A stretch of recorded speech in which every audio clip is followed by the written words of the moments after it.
You are listening to Sustainable from AgriBusiness Global, covering the crop protection, biologicals, and plant health markets advancements toward a healthier planet. Hello, and welcome to the Sustainable Podcast by AgriBusiness Global. My name is Sarah Webb, and I'm editor of AgriBusiness Global and host of today's show, which is sponsored by Brendon Neumann. In this Sustainable Podcast episode, I speak with Dr. Brendon Neumann, Andermatt Product Portfolio Director, who discusses how biologicals fit into resistance management, how companies can educate their grower customers on this strategy, and more. Thank you for listening. Brendon, thank you so much for joining me today. Can you discuss the importance of resistance management and why resistance to traditional chemistries has risen in recent years? Yes, sure. I think resistance management obviously is really important because it takes a lot of time and costs a lot of money for chemical companies to develop new active ingredients. And as a result, there isn't a lot of new active ingredients coming to the market. So it's really important to protect, what is available and what is effective and what is currently safe and effective for growers to use so that they continue to have options to control their pests and diseases. I think the reason why resistance has developed in the past is largely due to the fact that a lot of the chemical products work by a single mode of action, and they very often target a single site within the target organism. So this means that very simple mutations in the target organism can result in the development of resistance, which is then just further sort of enhanced over time because that resistant individual obviously has an advantage to survive and reproduce. So you get this natural selection pressure that results in a shift in the population over time to a more resistant population. I think this is made worse by the fact that, a lot of agriculture is over large areas of monoculture. So you have extensive use of these single active ingredients over large areas of land. And very often they, being applied multiple times in a season, which, again, just creates this really strong selection pressure for the resistant individuals to develop. And building on that, can you talk to me about how biologicals fit into resistance management strategies and, how those products really work to help reduce the risk of resistance? I think what's quite often different between the biological products and the chemical products is a lot of the biological products can work on using, multiple modes of action. So you get resistance is less likely to develop to those products as a result of that.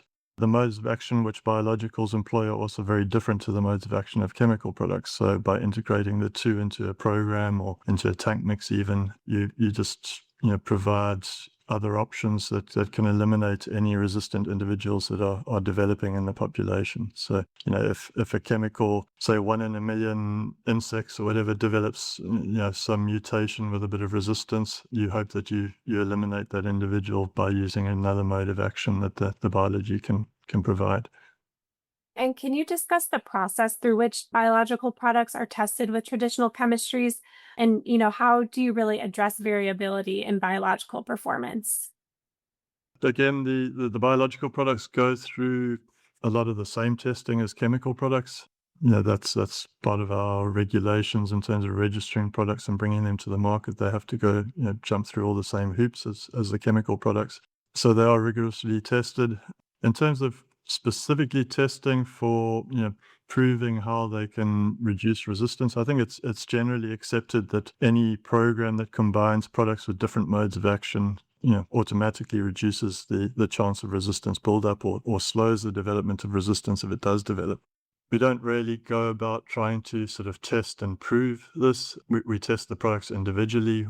We know that they contribute a good level of efficacy as a standalone, and then the assumption is that when you put them into a program, they're going to help manage the resistance. We also see where there's historically been buildup of resistance from certain pests. Obviously, where you have a combined approach, bringing the biological products in with that chemical product that's facing some resistance buildup, you see that the program works better than if you just continued with that product as a standalone. Coming to the second part of your question on variability in performance, I think a lot of that really comes down to grower education. I think the biological products themselves aren't inherently have this variability in performance, it's more as a result of environmental conditions. Biological products are more sensitive to UV light or maybe extremes in temperature or low humidity, all that type of thing. So where the growers are well educated and they understand the limitations of the products and they can sort of adjust their programs and be a little bit flexible in terms of trying to use the products where they give them the best chance of success, then we see a lot less variability in performance. So yeah, I think some of it can be addressed through formulation, but I think certainly the biggest demand is grower education on how to use the products effectively. And in your experience, is there a specific crop segment or region where you see biologicals having the greatest impact in resistance management? I can't think of a single crop that sort of or region. I think any of the crops that are intensively sprayed, so things like greenhouse vegetables, for example, some of the orchard crops, where you're getting spray applications being done weekly or sometimes twice a week in certain cases. That's just creating a lot more pressure for the development of resistance. And so there we see, the inclusion of the biologicals can really play a good role, both in terms of resistance management, but also, reducing chemical residues on the crop at the end of the day. If you look at something like tutor on tomatoes, for example, I've seen cases where it's being sprayed 2, sometimes even 3 times a week in extreme cases.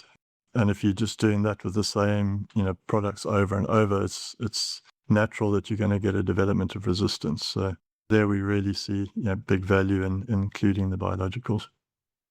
Switching gears just a little bit, can you talk to me about, what are some of the main barriers that prevent growers from using biologicals for resistance management? Again, I think it comes down to the grower education. I think a lot of the biology isn't necessarily as well understood as some of the chemical products that the growers have been working with for many years already, and they understand them well. They know where to apply them, how to apply them, and what sort of results they're going to get. We don't always have the same level of understanding for the biological products, and so yeah, it's really just about educating the growers on again of the products and how best to use them to get the most out of them, to be successful with them.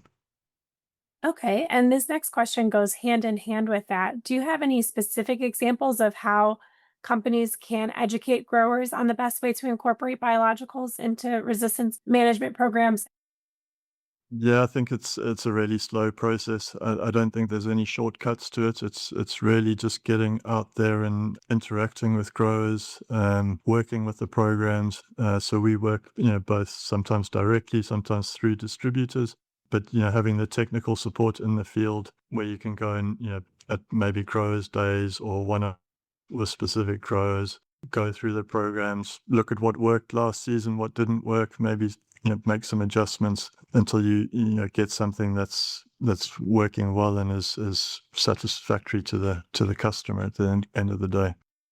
I think some of it can be achieved through traditional media as well, and I think hopefully in the future something like AI might play a big role. Where you can have chatbots and that sort of thing actually making recommendations and helping sort of make the information more widely available to growers. On that same topic, do you have any insight into, what innovations in the future will help make biologicals more effective overall? Yeah, I think this is a field that's evolving really quickly. I've been involved in biologicals for 23 or 24 years now. Some of the early formulations were, you can say, probably fairly crude formulations. There's a lot of work being done these days on improving formulations, which can, reduce some of those environmental effects. So whether it's the need for a product to humidity in order to be effective, but you can, to some extent, circumnavigate some of that through good formulations that enhance UV stability as well to give you, more consistent results from that side and more effective results. I also think a new class of biologicals, it's a little bit of a gray area at the moment, and there's still a lot of discussions going on about the definition of biological products and whether some of these newer technologies like RNAi, for example, should be included in biological or not. But we certainly see that some of these newer technologies, if they're included in the definition of biologicals, they can be, to a certain extent, a little less sensitive to environmental conditions. So if you're looking at metabolites from a fungus or a bacteria as opposed to the living organism itself, it can be a bit more stable and a bit more predictable. Things like peptides and RNAi, again, can be highly effective as well. Okay. And, we've talked a lot about biologicals and traditional chemistries going hand in hand. Do you envision biologicals eventually replacing certain classes of synthetic crop protection products, or do you think that they'll always be complementary? Broadly speaking, I think it might be difficult to, at any point completely replace. I think there are, certain circumstances where we can already replace. There's different crops or geographical regions where it's possible to produce, even if it's not organic fruit, we can have zero residue fruit at the end of the day with, no chemical residues on them by the time they're harvested. So that is being done, successfully in a number of regions and like I say, with specific crops. Again, I'd come back to, maybe some of these newer technologies as well, if we include them in the definition of biological crop protection. I'm aware of, certain innovations going on with peptides, for example, where they can actually target the exact same active sites as what the existing chemistry does. And so, in the ideal world, you could see those in the future functioning as well as the chemical products in the control of those specific pests or diseases. So I think the more tools we get to use, the more chance we've got of being able to replace chemistry. You might not do it directly on a one-for-one product basis, but like I say, the more tools in the toolbox, the biological tools, the more chance we've got of developing sort of purely biological RPM programs, which as an entire program could replace the need for chemistry in the long run. Absolutely. Well said. And is there anything else that you would like to add? I think it's just a really interesting field. This, like I say, I've been involved in it for 24 years now, and I've already seen how the progress that's been made over that time. And I think when I first started in this industry, we were seen as the sort of maybe the little bit on the fringes and it wasn't mainstream. And these days you see, biological crop protection is really becoming quite mainstream. And I think that just helps, drive the success even further in the industry. The more growers that are using it, the more we learn about it. And the successes build on each other, I think, and we see the entire industry growing. So I think it's a really exciting space to be part of.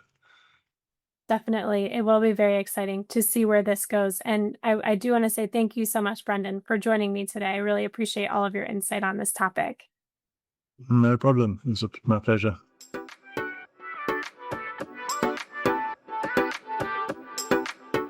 Thank you for listening to Sustainable from AgriBusiness Global. You can find more podcasts, videos, news, e-newsletters, event, and webinar information at agribusinessglobal.com.